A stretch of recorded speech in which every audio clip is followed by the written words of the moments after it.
Hey, what's going on? It's Jonathan Riggins with Rigid Tactical, and today we have another episode of the Straight Outta The Box series.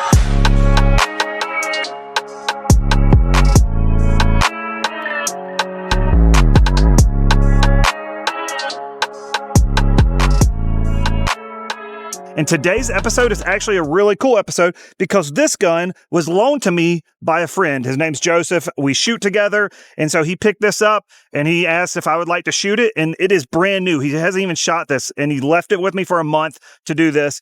And so here we are. We're going to go and shoot it today at a match and do the Straight Outta The Box series with it. And you may have seen this gun around on the internet a couple times recently because it's been pretty popular. So it is the Mac 9, or the Military Armament Corp 2011. Now, this is not the comped version. This is just the regular version. And this is actually the first 2011 that I'll shoot in a competition. I'm not very familiar with 2011s, but this one seems pretty nice and it is very affordable. All right, let's go over the features of this pistol and kind of what I like about it straight out of the box, maybe what I don't like about it, and then we'll get out to the match and shoot. So first off, the look of this gun is just sick. The all black looks amazing. The details look really good. I really like the slide serrations. You know, you got your rail up here. This is a forged upper and lower, and then you have your polymer grip. Does come with a magwell. You can remove it, but it does have that. 17+1 capacity mags. You know, you got your beaver tail safety, your normal flip safeties. This is ambi safeties. It is not an ambi mag release, though. You can't switch it over. It is just one-sided mag release. Then you got your slide release on the left as well, just on that side. I really like the sights on this gun. My preference is always a blacked out rear with like a high-vis front sight. And so this one just has a really nice green front sight. These are pretty high, as you can tell right there. But I think that'll be fine. I do like the slant on this back. You know, this is going to give you a little bit more visibility when you're looking down the sights on the side. It's not, you know, super wide or anything like that. It is cut for optics, so you can throw an optic on it. I won't be shooting with an optic. Your Picatinny rail up here, not all the way, not a full dust cover, but, you know, pretty close. So I haven't shot this gun yet, but I've done a little bit of dry fire. You know, I'm new to the 2011 world. I've, you know, played around with them and stuff at SHOT Show, and my friend Jeremy Two Taps has his nice staccatos and stuff like that. And so this is kind of my first step into it, but the trigger feels good to me. The safety flip on and off feels fine, you know, very, very smooth whenever you need to flip that on and off. But yeah, I like the gun, how it feels in the hand, you know, the trigger pull. I like the flat face trigger. The sights look good. Really, I think what's going to be telling is how I feel about this gun afterwards, because I am not a 2011 fan. I am a striker fire type of guy. So I've run Glocks. Right now I'm running a Canic. I typically run cheaper guns, and so it will be interesting to see what I think about the 2011 platform after running it in my first match. So I want to give a huge shout out to Joseph for letting me borrow this and shoot it in the match. It will be going home with him after the match. I really appreciate it, Joseph. Thank you so much. Let's head over to the match and get into this because I'm really interested to see how I perform with it. Shooter ready! Stand by!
All right, let's go over what I liked and what I did not like about the Mac 9 pistol after shooting it in competition.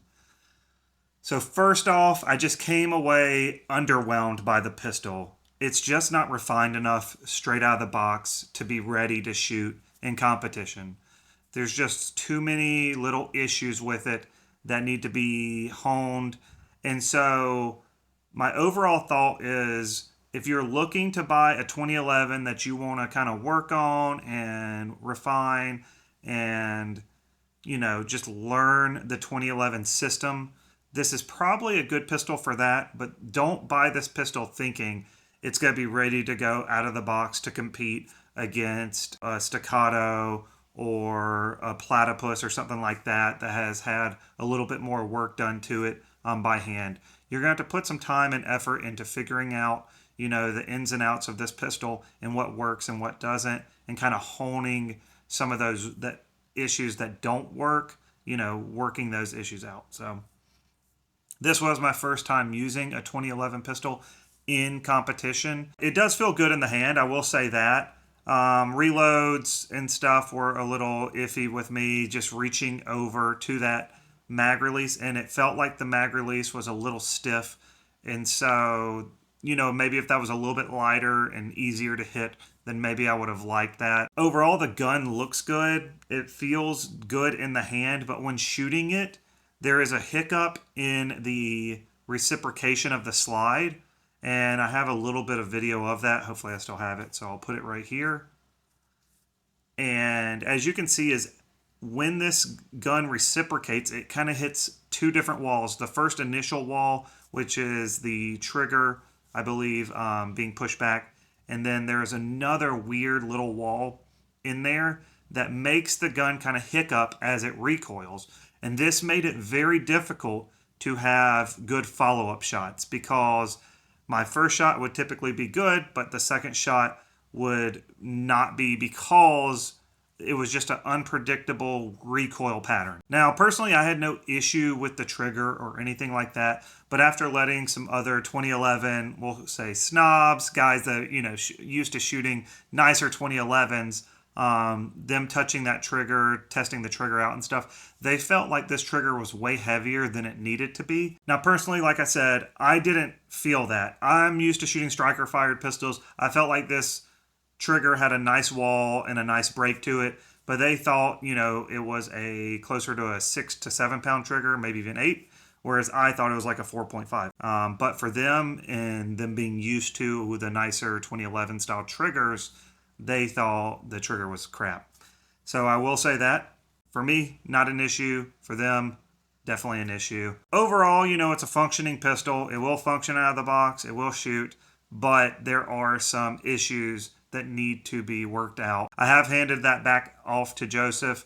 He understands the issues that I had with it. He's going to be working on that pistol. He didn't buy that pistol to go and compete with right away. It will be a great pistol for him to work on and refine. And maybe down the road, I'll be able to shoot it again. This is a pistol that you buy knowing that you're going to have to put some time and effort into working on and getting some of the kinks out of it for it to perform properly. It kind of reminds me a lot of how people approach the Prodigy, that when they buy it, they understand that they're going to have to replace some of the mem parts, make it an overall nicer gun. Now, some people want to buy a gun that works straight out of the box, and some people want that project gun. I mean, I shoot Glocks. I have about 10 different slides and 100 different parts, for each Glock. I get buying a gun that's going to be a project and working on it and the fun aspect of that. But, reliability and shootability straight out of the box is kind of what this series is about. And I just felt like this pistol kind of fell short of that, unfortunately. But yeah, that's just my final thoughts. Hopefully you enjoyed the video. That's all I got. I'll catch you next time. Peace.